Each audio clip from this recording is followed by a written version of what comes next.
Magandang araw mga idol. Ipapakita ko lang sa inyo kung paano po ba ang tamang connection ng isang COM bus bar sa miniature circuit breaker. By the way, ito po pala ay para lang sa mga baguhan na hindi pa pamilyar sa mga connection na ganito. So, ayan. Makikita nyo, i-insert nyo lang dyan sa taas ng load side ng circuit breaker. Okay, ayan. Pagkatapos nyo i-insert yan, higpitan nyo lang. Ayan.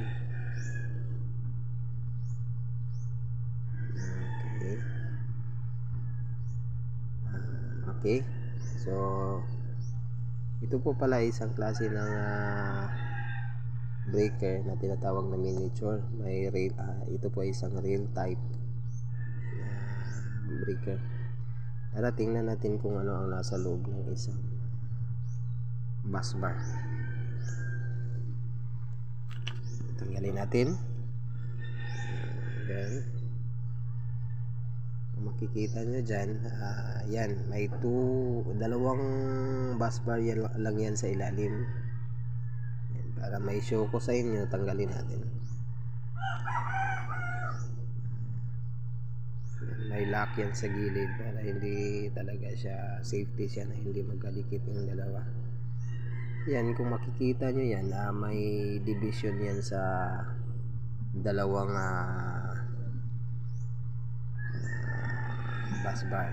Yan, yung isa naka-curve, yung isa straight lang na bus bar. So kung makikita nyo, pag isasalpak nyo dyan, i-insert nyo dyan, hindi talaga yan magkadikit kasi naka-curve yung isa. So try nating higpitan. Yan, higpitan para maipakita natin na hindi talaga sila magkadikit.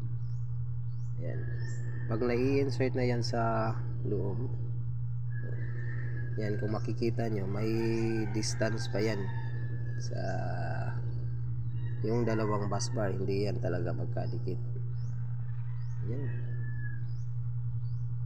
So, yan. Okay, so yan, may parang ilang na distansya yan para maiwasan nating namikit yung dalawa. So ayan, tanggalin natin, ipasok natin ulit sa kanyang ayan. Kung makikita nyo yan, may distance yan sa yan, pasok natin. Ayan. Yung dalawang home bus bar ay movable yan. Pwede mong ma-move sa left, pwede mong ma-move sa right, para eksaktong may pasok sa ating breaker. So, balik natin yung lock. Yan. Okay, try nating ipasok ulit sa ating load side ng breaker. Yan, check nyo talaga, pag nag-connect na talaga kayo, talagang i-check nyo yung may clip yan sa sa circuit breaker. Kailangang i-check nyo maigi kung naka ba yan, naka open, para pagpasok natin sa ating bus bar, talagang nai-insert siya ng gusto. Kasi ang tendency kasi kapag hindi siya may pasok sa clip sa terminal ng circuit breaker, ay magkukause siya ng lost contact. Yan, cause siya ng sunog, mag-iinit yung breaker, tapos may magti-trip pag lost contact. Yan, higpitan nyo lang ng gusto. Ayan, lahat ng tornilyo higpitan nyo. Ayan. Okay, hindi ko na lang hinigpitan ng husto dito kasi tatanggalin naman natin yan. Pag nasa actual na kayo na installation, kailangan mahigpit yan para maiwasan yung loose contact. Ayan. Ayan. Okay. So, tingnan natin kung napasok ba ng